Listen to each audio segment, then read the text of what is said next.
Welcome to the Dogtor Bros, where we have an honest discussion about vet life in and out of the clinic. My name is Brandon, and I'm your doc of the day. I'll be your guide through this episode. I'm a small animal internal medicine veterinarian living in Fort Collins, Colorado, and I'm here with my closest friends from vet school. Hey, this is Jeff. I am a veterinary dermatology associate in Louisville, Kentucky.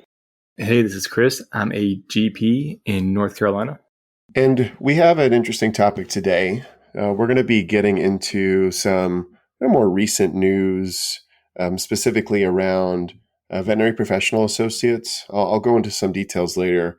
But first off, I just wanted to ask kind of a general question for everyone, and everyone can kind of just chime in.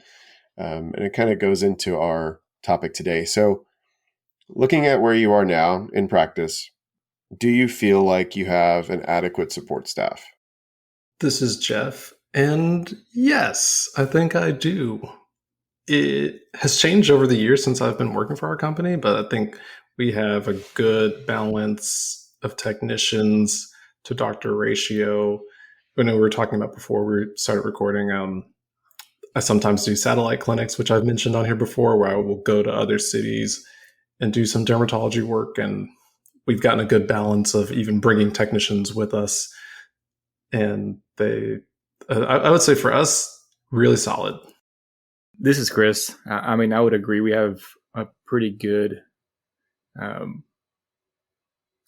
tech to doctor ratio. Maybe not as good as JT. I think we have usually one tech to one doctor when I'm seeing appointments, with an extra person kind of floating in between. And then even in surgery, we'll have one to maybe two, which works out okay whenever we're having a more intensive procedure. Then I need the two down there with me. But overall, yeah, I think we're pretty well staffed with everything.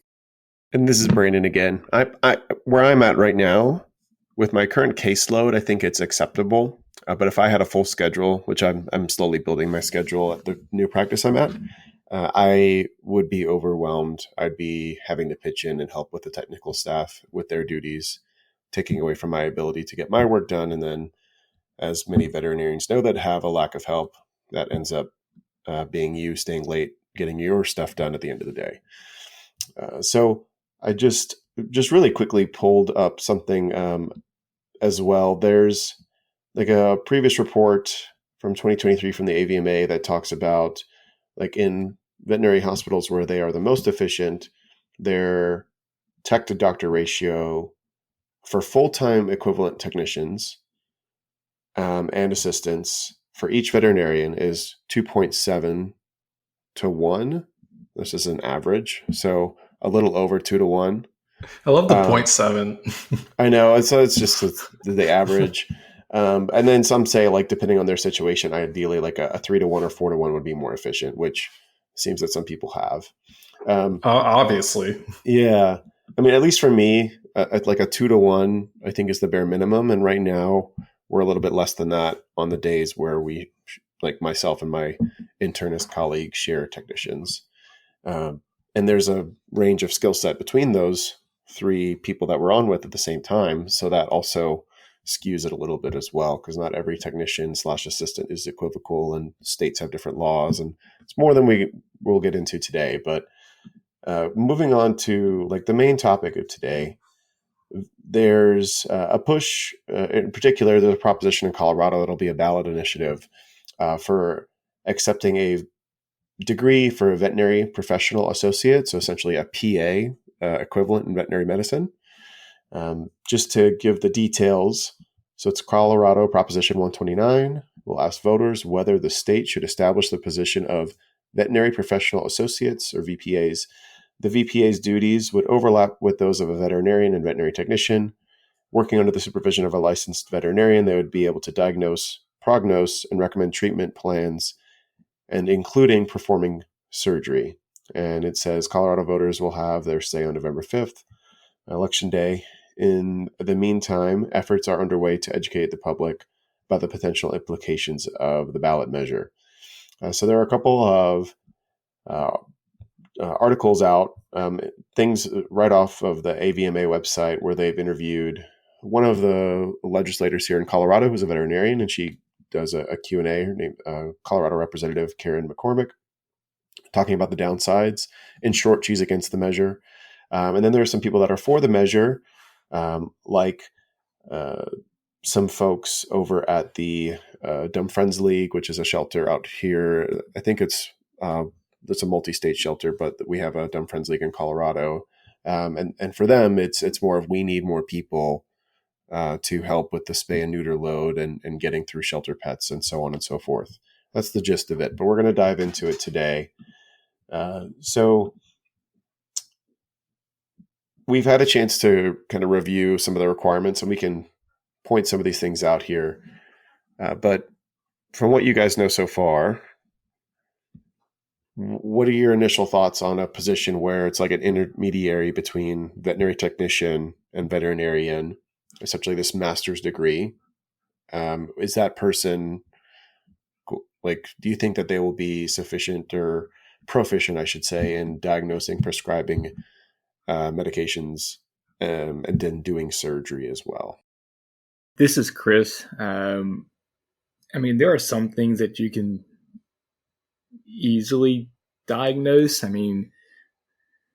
For us, like a very straightforward ear cytology, I guess, would be something that it's like we can verify it and we can train a protocol for it. JT would be better on to speak on that part of it. But like for me, the big one is surgery. There is already a lot of complications that can happen in surgery.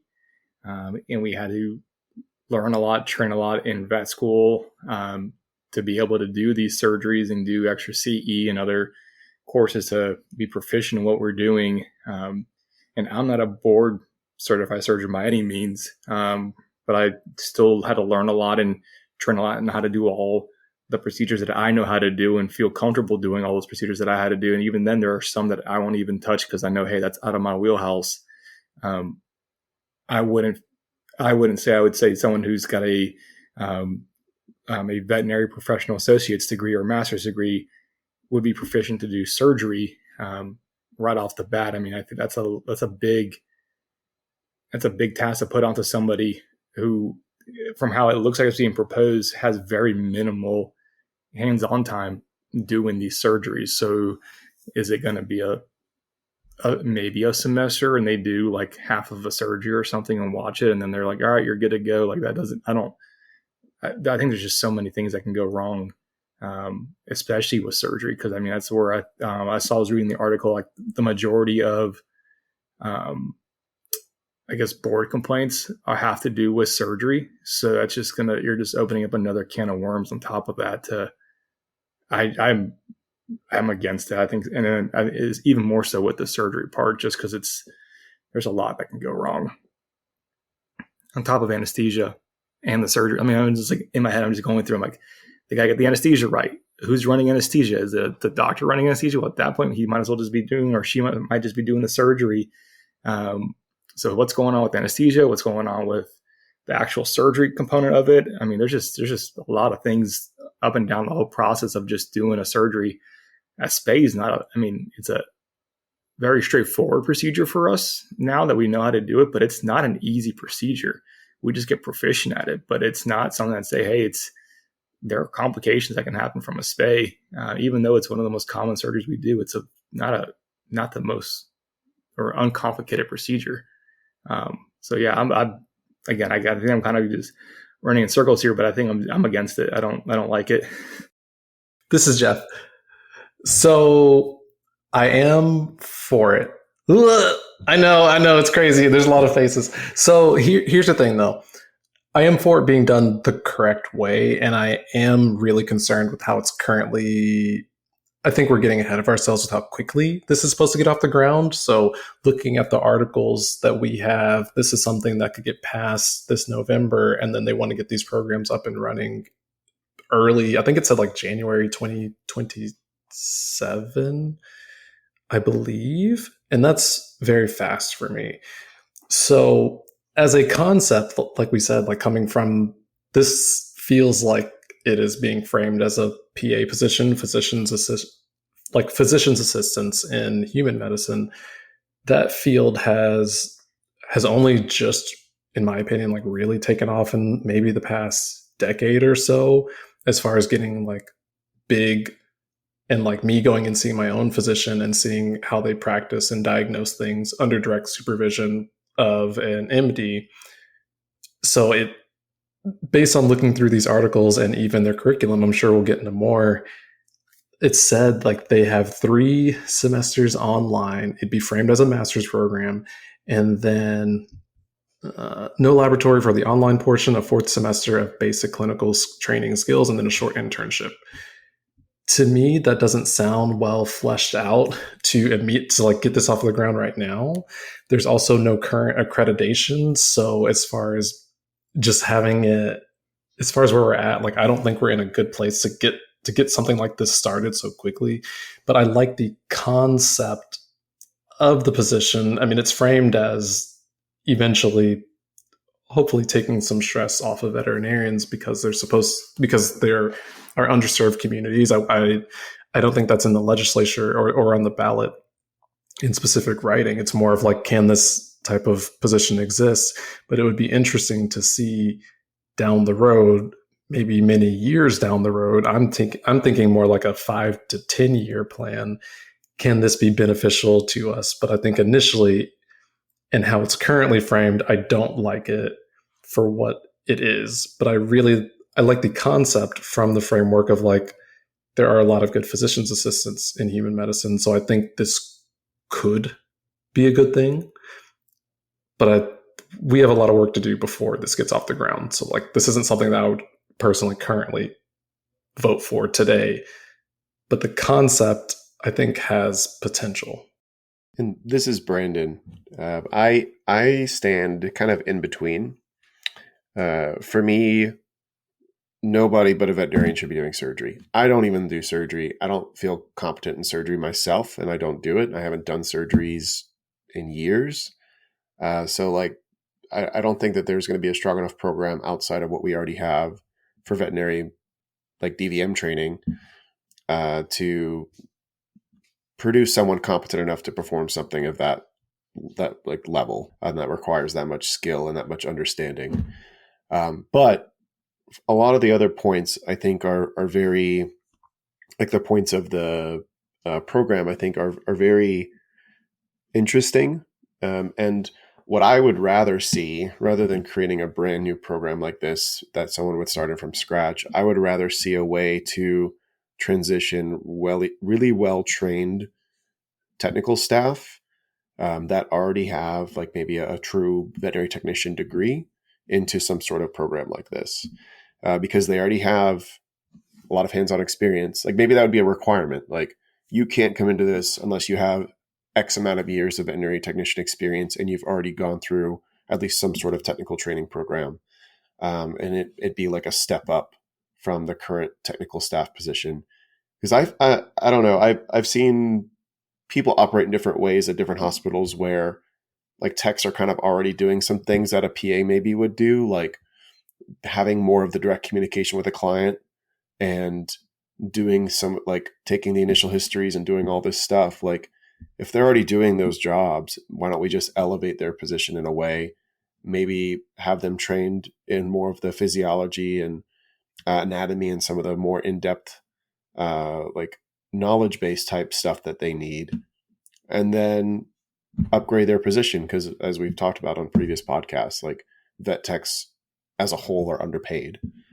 And if we elevate the really good ones into this like mediary position and formulate it appropriately, not only can we pay them more, but we can already have people that we feel are competent to work in the veterinary field and have previous experience and know how the veterinary field works, rather than somebody just coming in on a brand new program without any previous training or background, and or potentially, and having this potential for problems to arise in practice. So that's my initial thought on the like what the program should be and how it could be implemented. And you're thinking more like RVTs, right? Like they're already a registered tech and then they can go into it, or someone who has just I know we always use this term loosely, but like right off the street, they're not a registered tech, but we've trained them over years to become a veterinary assistant technician. I know we're trying to use the word appropriately now, but again, everyone's always called techs for the longest time, even though they weren't technically a registered tech. But we're talking about people that at least have been in the field for X amount of years, or can say they've had X amount of hours under their belt, versus hiring someone who is a kennel staff who's hasn't had all the experience come in to do it. Again, I don't say they'd be the best to do it, because they still don't have the skills for some of the technical skills that everyone's developed on board. So yeah, I would agree with you more there. I think that definitely having an RVT or something in the middle, or using our RVTs better, and just getting them kind of more letters or something behind their degree to utilize them would be way more beneficial versus making something out of thin air, like you're saying. Yeah, and to kind of continue off of that, like there should be a pathway for those folks that we would call technicians that don't technically have a degree. So if they have like X amount of years experience, let's say 5 years experience or 10 years experience, like there should be some sort of like competency like test or something of that nature that can say, okay, like you can get into this program. That there should be some sort of pathway there. Just with the lack of like a national set of regulations for technicians, like maybe that's a step too of like getting like a more nationally recognized like technical certification or something of that nature. I agree. I mean, I think that should take precedent over this master's program. I think getting them a program that's registered, it gets everyone across the board, something I think that would be more beneficial for the veterinary field.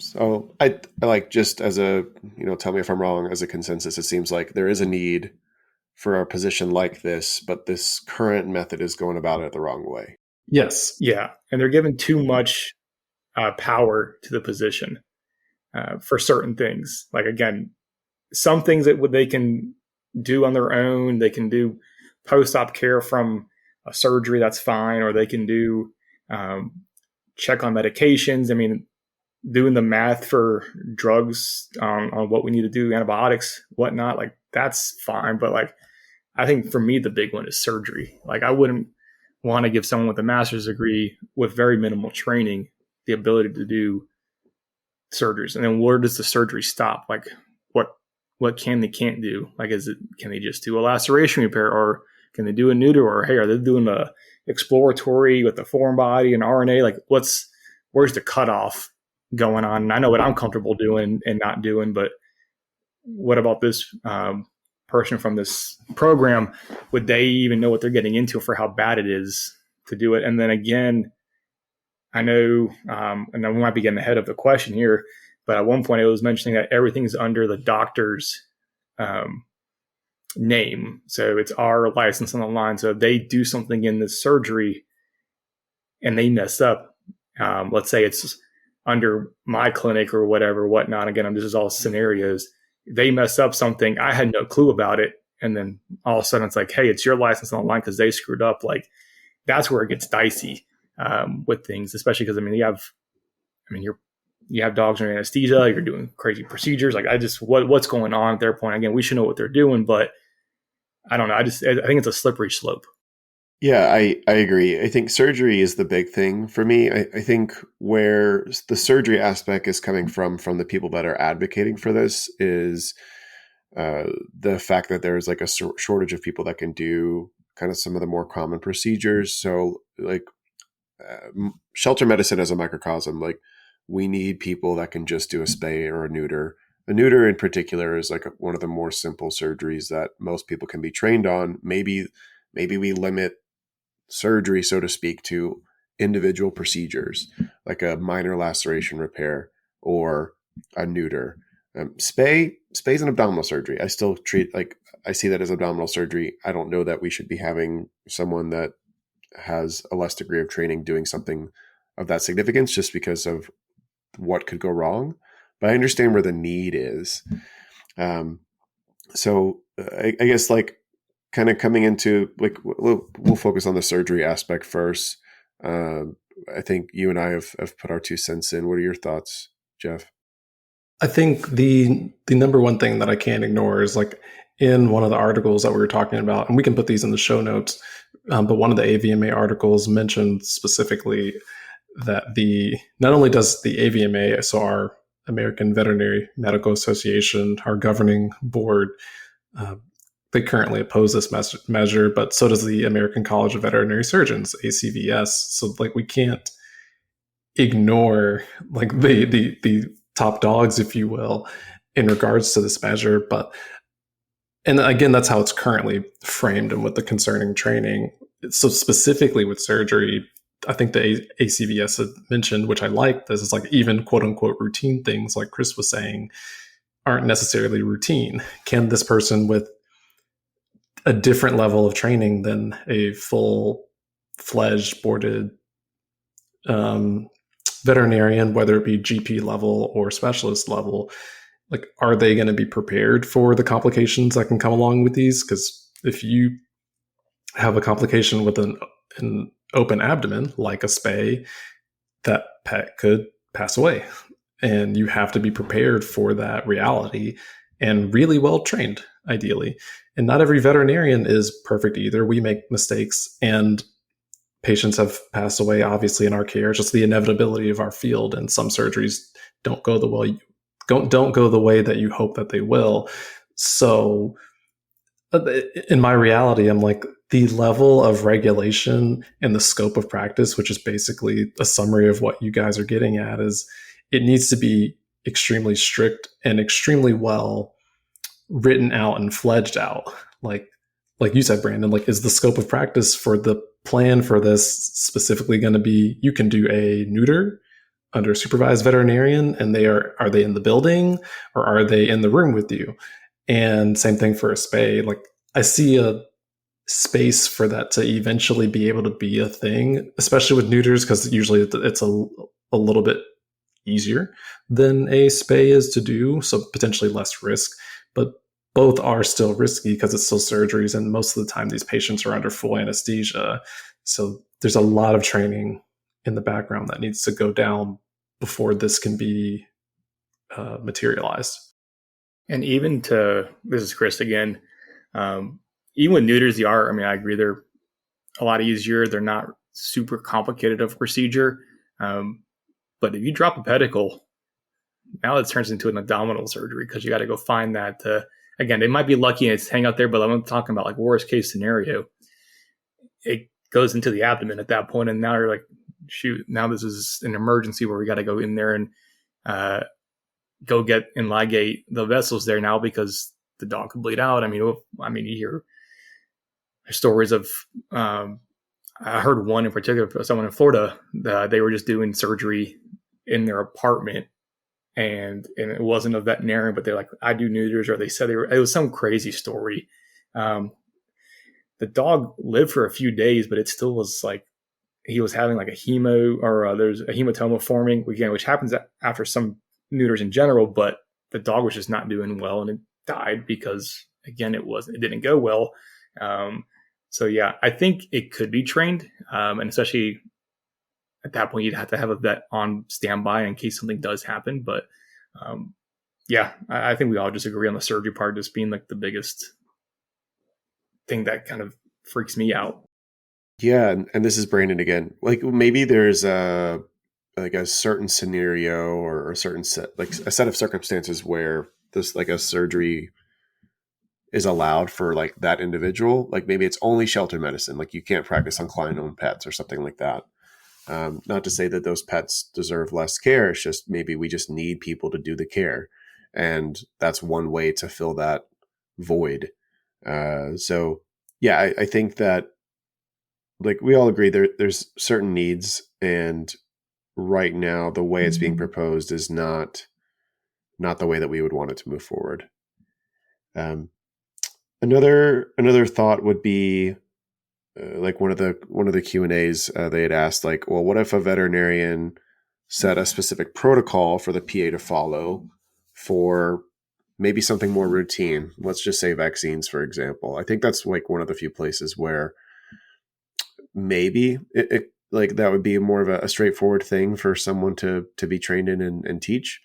My hiccup, just talking about this is oftentimes when a pet comes in for vaccines, it's like our opportunity to kind of just double check and make sure everything's going okay. Maybe there's some things that the owner's noticing that don't register as a problem, but are a problem. And we start our workups with basic blood work or something else. And that's a lot harder for someone with minimal training, or I would say inferior training, to catch on when they're just doing a routine quick check. Here's your vaccines, go home. I don't know if you guys have any thoughts on the kind of working under a protocol from a vet. This is Chris. I think a vaccine protocol will be fine. I mean, I guess going against it, let's say they don't come in on they're 8, 12, or 16 weeks. Typically, that's kind of our protocol for it. They come off of it. I mean, we pivot. We know how to work with it. But again, they're going to come back to you and be like, hey, what do I do now? It's like, this is what you do. So you're having to sort of train them how to do something, which they should pick up. But like you said, on the physical exam, you can find something that they might not have picked up on. What you kind of triggered a memory is I had a English bulldog, and I heard very like I could barely hear the heart in this young English bulldog puppy. I'm like, this is not normal. The dog was doing okay, but I'm like, I can't hear this heart very well. It sounds like it was underwater going on, and you probably know where I'm going with this, Brandon. Send it to the specialist. I also know. Maybe. What is it? I didn't think you were going to ask me. Cardio fusion. I think he's got a diaphragmatic hernia. So actually, it was JT. It was cardio fusion. Yeah. Oh wow. Oh! Yeah. Look at that. So they had a. That's what I'm talking about. Pericardial fusion. I knew they that. Had to do like it's a window, right, Brandon, where they make a window into it to release it, and and then you can do like pericardiocentesis and stuff. Yeah. Either way, it went to the specialist, but that was diagnosed on the physical, like the first physical exam was like, hey, I don't have great news for you. You need to go to like the emergency room and go through the specialty hospital. Was the dog doing poorly? It was doing all right. They were just like, they were like, he's kind of lethargic sometimes. Like it was an English bulldog, which was already sending off whistles. And then it went to the specialist, and unfortunately now he's passed because it's been 6 years since he's had other issues going on, but sure. But yeah, no, that dog, it's something that could be missed. And again, it could have been missed on an analysis exam too, but I feel like there's other things that you're just opening up more and more cans of worms without proper training. This is Jeff, and I don't disagree. I'll say, oh God, I'm starting to hate this phrase in my adult life, but like to be devil's advocate, because the devil doesn't need an advocate. I'm going to do it anyway. So that is rare. And I will say, I guess in defense of the concept, I remember when I used to do vaccine clinics, I mean, I would go out like basically we have, it's called Feeder Supply here, which is basically like a Petco or PetSmart. And I'm still like registered to work with them if I need to, but like, when I'm doing vaccine clinics, it's very much just like, if you're healthy, you get your vaccine. I do a physical exam. I do try to take temperatures and do my due diligence. However, if you seem in any way unhealthy, you don't get your vaccines. And that isn't super difficult, but I do think if you're not at the same level of training as a full vet, I do worry, are you going to miss something, just like Chris said? But the opposite side is a lot of those pets are healthy and just need, literally, like, not to beat the horse to death, but like if you can't afford a full-time vet and you simply I was working in communities that just did not have any kind of vet and they really couldn't afford to go see a regular vet.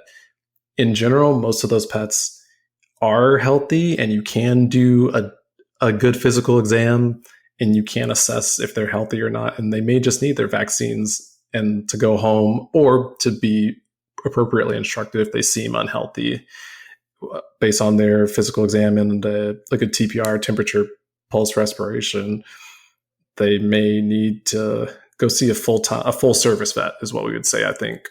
So I think there's so much room for just helping the healthy pets that it's worth considering. But I mean, ultimately, you're correct, Chris. I mean, something's going to get missed. Yeah, and this is Brandon again. I think there's a scenario where, like, you could still have someone that, like, is maybe like they could still follow a protocol, so to speak. So, let's say in like a area where, you know, maybe there's an underserved population, they don't have as much money to put towards more advanced care or workups or whatever for their pets. They just need the vaccines. Maybe you have, like, I don't know, 3 to 5 these veterinary professional associates that work under 1 or 2 veterinarians. And if they are taught to do an appropriate physical exam and they pick up on something, then that veterinarian could step in, do their own physical, and take over and make the recommendation there. So I think, like, that's a place where things would work. But that's just an idea. And maybe that's what these people that are for this bill are envisioning. Yeah, and on top of that, this is Jeff again. I'll say, like, I've been told to my face, I won't say when, but I'll say just before, one of my clients straight up told me to my face, he was, I think I mentioned, since my clinic doesn't do vaccines at our derm clinic, of course, we leave that to our referral partners. But I think I had mentioned, like, oh, like, are we up to date on vaccines, or did this skin problem happen in relation to or around vaccine? Like a question like that, which is a routine question for me. And this client told me to my face, oh, I get my vaccines at the pet store and I give them. And I was just like, oh. So that's a no. so I didn't go into how that's actually not appropriate or technically legal. Yeah. But I can see, like, if there was a VPA type position, even if it's less optimal than seeing a veterinarian and getting that done, that is still a better option than getting them done at your local pet store, because they're sold, which is really unfortunate. But we don't know exactly where they came from. We don't know how they've been manufactured. There's a lot of guarantees that come along with getting even the lot number if something goes wrong with having a vaccine done at a veterinary clinic or by a licensed veterinarian. That's why there's so much infrastructure around even something so basic, and it's still not done the right way. So that is an area where, especially in more rural communities or places where there's not, there's one vet per town, or maybe even a few towns, it would be nice if some sort of more established veterinary professional had the ability to give you an option that's not the pet store for vaccines, because that's really unfortunate. Yeah, and I agree with that. And also, I agree with you guys too, if they're healthy, most dogs are healthy that are getting in, like you said, JT, the pop-up vaccine clinics. Both of you and I have worked at them in our areas. We do say, hey, go to your regular vet or a full service vet for this thing. So I think that could be a helpful thing with the veterinary PA position. I think that is a good option. So, and that would funnel more people into clinics as well. I know some vets are worried about bottom lines, like, hey, this is going to take away from our services that we can offer, and that cuts into the business of the practice. Like, no, that's going to just funnel into your practice, because now this person, hey, I think there's they should say, hey, there's a problem that I think's happening. Go to your vet so they can get you a diagnosis and do that. And that's, even for those public clinics, we can say we see heartworm positive dogs, right? But we can't treat them. We're not doing scripts for starting them on a heartworm protocol. We're just saying, hey, go to this vet, a vet. You can even refer them to yourself. It doesn't matter. Just go see us so that way we can get you on treatment for heartworms from there. So I agree with you guys. I think that could be an option. Yeah, I like all the points that everyone's made so far, and I agree with the majority of them.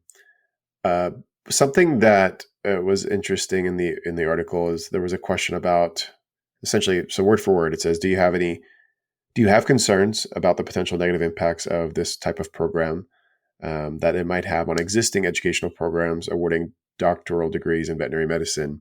And just to give you my take, there's definitely a veterinary shortage. There are multiple programs that are being developed right now at many universities that previously didn't have a veterinary program. So I think that we're, as a nation, making strides towards having enough programs available for people to be trained and go on to practice and fill these niches where they need to be filled. I think it's going to be very enticing for somebody going through an undergrad degree or getting an associate degree and then pursuing this. Who knows what the cost of this type of degree will be? Obviously, right now, veterinary degrees are very expensive for a lot of folks. Some folks are able to, get enough loans to cover everything on top of their undergraduate loans. Some people have help from family or from other resources. So the way I see it is like, if something like this was to develop, maybe there's people that would be really good fit for veterinary medicine and get a DVM degree that are going to be funneled into this kind of program just because it's less time, potentially less cost, and generally easier. So I think that worries me as far as the future of the DVM degree and being able to recruit enough people to come and be trained, considering the initial cost investment on the student's end. At this time, I'm not super worried about it because, I mean, the veterinary profession and veterinarians have been around for so long and so well established. I think if you're going to want to be a vet, then you're probably just going to do it. There's absolutely going to be people who are going to go for the shorter program.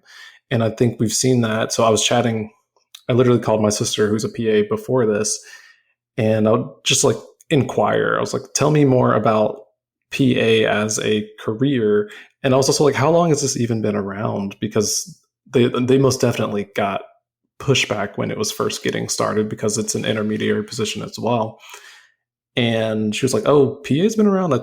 She was saying like maybe since the 60s. And I was like, oh, I didn't realize it had been quite that long and established. So I think right now, without the infrastructure to really be out there, I mean, they have to get so many federal laws changed about whether or not they can prescribe things based on how it's currently framed. I think it's unreasonable in the timeline that they're wanting, and without the level of accreditation, there's a lot of businesses, I believe, that aren't going to hire you right off the bat with poorly established and minimally established training. So for right now, I think we're probably going to be fine. And I think eventually, if it becomes a thing, I think it eventually will become a thing, but not anytime soon, is my educated guess. I believe the regular veterinarian is probably not going to go anywhere, is my opinion. And so I think with the amount of schools that we're getting, and I feel like our careers as veterinarians are getting more popular. And that's why there's like, I think one of the articles said there's like 13-ish programs or schools like on their way or in process or getting going. I'm very interested to see where that goes, because there's still not even a veterinary school in every state yet. So I don't see, I'd be interested to see what happens. I don't see us necessarily slowing down for the regular veterinarian because there's so much need still. This is Chris. And yeah, and to kind of jump on that too is I looked it up. Mars Veterinary Health did a study in 2022 saying that we need an additional 41,000 veterinarians by 2030, but we would still be short 15,000 veterinarians in the country. So there's definitely a shortage going on, even with new schools popping up. So I get why they're proposing this. The other thing too is we're assuming they're going to go into underserved areas, but typically those areas don't pay as well. And typically, even in vet med, everyone's going where the money is at because they want to make a living and have a good living. And a small animal vet makes a much better living than again, this is generalized. I'm not saying this is for everybody, but than a large animal vet in the Midwest somewhere. And then their hours are different. Large animal vets, I would say, have way harder hours than small animal vets, just because you're having to do on-call shifts and going to farm calls and things like that. So if we're assuming that the veterinary PA is going to do those, I don't know. I think that they're all going to still go to the same area that we're all in, which is small animal medicine.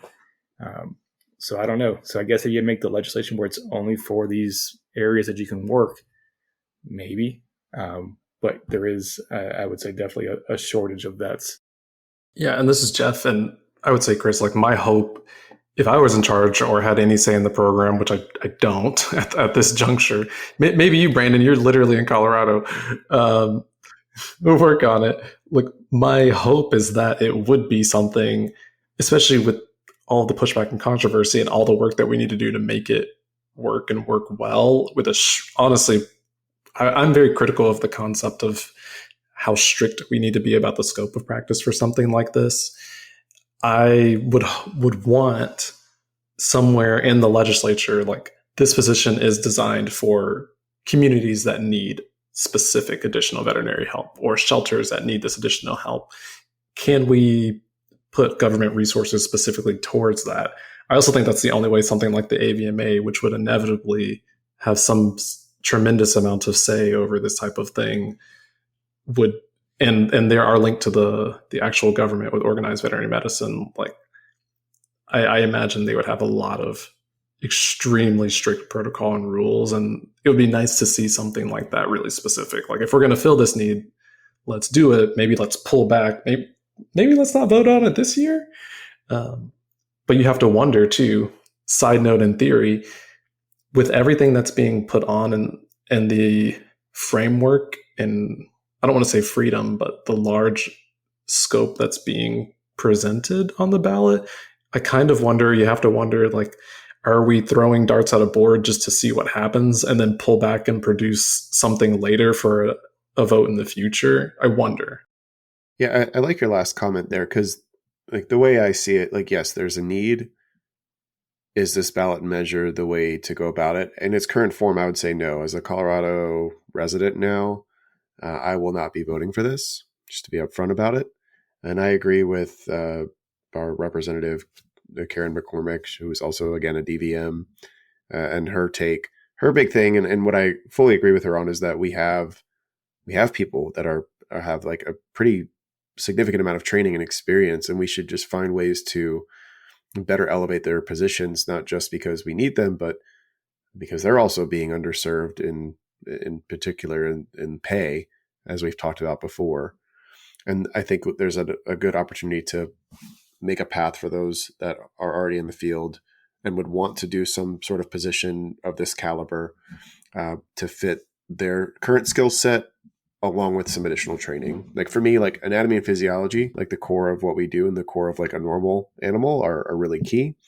And those are some things that I think they already have training on, but elevating it and giving them a better understanding and finding a way to make this intermediary position, I think, would be the route to go. And that's my general opinion on it at the moment. Here. I agree. Any last thoughts, guys? No, I agree with what you're saying. Is I think it's both of you. Just it needs to be framed better, or there needs to be something else that's. I would more so vote for getting the technicians and RVTs elevated, like you're saying, Brandon. I think that's more what we need now versus creating a mid-level. That is the mid-level. That is a lower, like bring them up. Yeah, I'm glad we talked about this. I'm glad that they're at least putting something forward, just to be fair for the ballot initiative, like they're trying to do something. And like you said, Jeff, like just kind of putting it out there to get things started. Maybe it fails in its current form, but great. Now we have like something that we're striving towards like that's a success in itself. And I'm hoping to see something like this more nationally too. I think it's really cool that Colorado's like trying to make these changes and trying to find a way to fix these shortages and like just underserved populations that we have. On a lighter note, just to kind of end the show today, off topic. So we're all college football fans. We don't have Adam here today, so we'll have to get his take on this question at some point in another episode. But really simple. Who's going to win out for the college football playoff? The Georgia Bulldogs from Athens, Georgia. And I also think Adam would say that too. Oh, maybe we shouldn't even ask him. Maybe we shouldn't even ask him. Yeah. That is half of the pod. Okay, thank you so much for listening to the Dogtor Bros. Oh, man. I can tell you it won't be Auburn after the past 2 games, but or 3 games. But hopefully we're like more competitive. Maybe we can ruin the Bulldog season. We'll see in a couple of days. Yeah, I like that. I like that. Nar. Well, it looks like we're 50-50. Yeah. I would say Texas looks really good right now. Even with Archie as now taking over, like he looks fantastic. I want Miami to go, but I don't. That's a crapshoot. I think Texas. Ohio State looks good too. Georgia looks good. But yeah, I'd say Texas right now. At least they're number 1. I would say for me at this point of the game. If I had to just pick someone too, I'd pick Texas as well. Yeah, they look solid. They have 2 starting quarterbacks. Mm-hmm. They went to the playoff last year. The defense looks strong. Tennessee looks good too. I mean, I have to say Tennessee. From their game last night against Oklahoma, like they look pretty strong. So, I mean, honestly, I'm excited for this 12-team playoff. I think it's going to be really cool to see how this pans out. It'll be entertaining for sure. Yeah. Yeah. And it'll be very cute when Georgia wins. No, they had their time. It's been enough. I said what I said. Thank you once again for joining us on the Dogtor Bros. If you would like to support us, please share this episode with others who may be interested in today's topic, and leave us a 5-star review on Apple Podcasts, Spotify, or wherever you listen to your podcasts. Would you like to influence our next episode? We love hearing your opinions and thoughts. Your comments may be our next topic. Please leave us suggestions via email at thedoctorbros@gmail.com, DM us at thedoctorbros on Instagram, or leave us comments on our posts. Again, this is Brandon. You can reach me at Dr. Mason IM on Instagram. And this is Chris, and you can reach me on Instagram at dr.chrishernandez. And this is Jeff. You can find me on TikTok or Instagram at DermDrJeff, DermDogtorJeff. And this is Adam. You can reach me on Instagram at DrAdamDVM. That's DrAdamDVM.